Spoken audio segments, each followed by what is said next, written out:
জোরবি খাম্বা গাড়বি এখন সেই খাম্বা আমি গাড়ি দিলে তাই ওরা আমার চুপ চুপ করে সবাই বাড়ির উঠানের উপরে পল্লী বিদ্যুতের খুঁটা পোদাকে কেন্দ্র করে এক বৃদ্ধকে বেধড়ক মারপিটের অভিযোগ।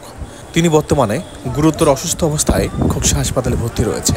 এ বিষয়ে জানা যায় খোকসা বড়জেলা গ্রামের আব্দুল মান্নান পরমাণিককে বেধড়ক মারপিট করেন একই গ্রামে মঞ্জু, রহিম, আমিন আরও অনেকে।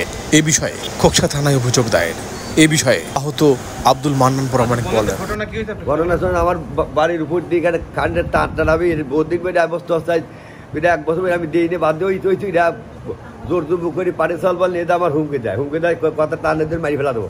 এই কথা আমি তাও টানে পাইনি। আমি আজ সকালবেলা উঠে তাল গাছ তুলে যাচ্ছি এখন দেখুন মানুষ তো জোরবি খাম্বা গাড়বি এখন সেই খাম্বা আমি গাড়ি দিলে তাই ওরা আমার চুপ চুপ করে সবাই আমার মাছ ধরছে।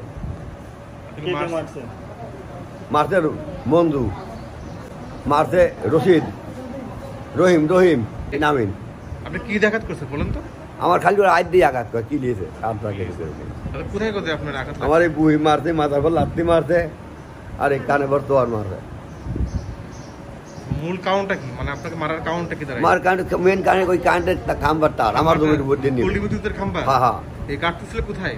আমার গাড়বি আমার বাড়ির বইতে। আর বাড়ির উঠানের উপরে? হ্যাঁ, বাড়ির প্রতি গাড়বি বাদে হয়েছি। এই বিষয়ে কি আপনি বাধা প্রদান করছেন, মানে আপনি অফিসকে জানাইছেন? হ্যাঁ, আমি অফিস জানাইছি, আমি দরখাস্ত বলছি। পল্লী বিদ্যুৎ অফিসে কোনো দরখাস্ত দিয়েছেন? হ্যাঁ স্যার, দিচ্ছি আমি দরখাস্ত বলছি। এখন বলছিল তারা তখন? তারা কয়েছে আমি অফিস করে দিলাম যে খাম্বা গাড়বি পারবো না। তাহলে হঠাৎ করে আপনার বাড়ির উপর কারা খাম্বা গাড়তে গেছে? খাম্বা গেছে আহমদ মক্কেল। পুরো পল্লী বিদ্যুতের লোকজনের সাথে? না স্যার, পল্লী বিদ্যুৎ কোনো যায় নাই। আচ্ছা, এখন কি আপনাকে মারধর করে? এখন আপনি কি চাচ্ছেন? আমি আপনার আইন হচ্ছে আইন বিরুদ্ধে আমি যাবো। আপনারা দেখছেন? আমার বাড়ির পর আমার ঘর হলে বলেন তো, কি আপনি কি দেখলেন? ওরা আসে কারেন্ট নিবি কুটু গাড়বি, আমি কেন গাড়ি বের দেওয়া যাবে না। মক্কেল দাদা কয় কি গাড়ি বের দেওয়া নয়, আমি কেন গাড়ি বের দেওয়া যাবে না। এই জায়গায় রাস্তার করে ফুটু কাটতে হবে, আমার বারবার ফুটু কাটতে দেবো না। তাই নিয়ে দু এক কয়নে আমার ছোটো ভাই এক কথা কয়েছে, ওরা আসে 4 জন লেগে মাছ ধরে গেছে। মঞ্জু মারছে, রহিম মারছে, তারপরে আমিন মারছে আর আলম, 4 দিন লাগিয়ে ছোটো ভাই মাছ ধরে গেছে। এখন এই বিষয়ে আপনি থানা অভিযোগ করছেন? আমি থানা অভিযোগ করছি। আপনি কি চাচ্ছেন? আমি আইনত যা ব্যবস্থা আমি তাই চাচ্ছি, আপনাদের আইনত বিচার চাচ্ছি। আমার নাম সানিদা। বলেন তো একটু কি হয়েছে ঘটনা?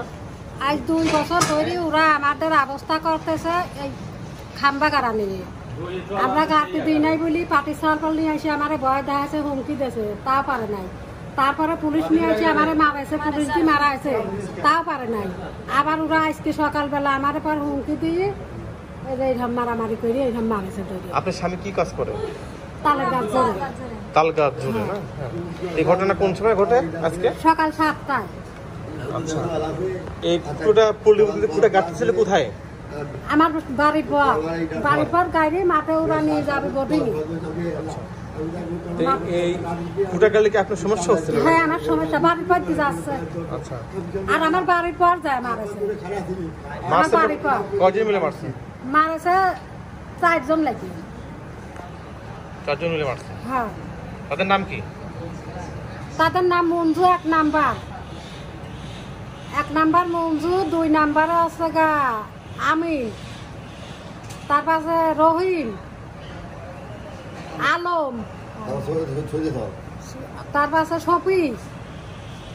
মোট কয়জন ছিল? আচ্ছা, আপনি কি থানায় অভিযোগ করছেন? হ্যাঁ, আমি করেছি। আপনি কি চাচ্ছেন? আমি বিচার চাবো আইনি।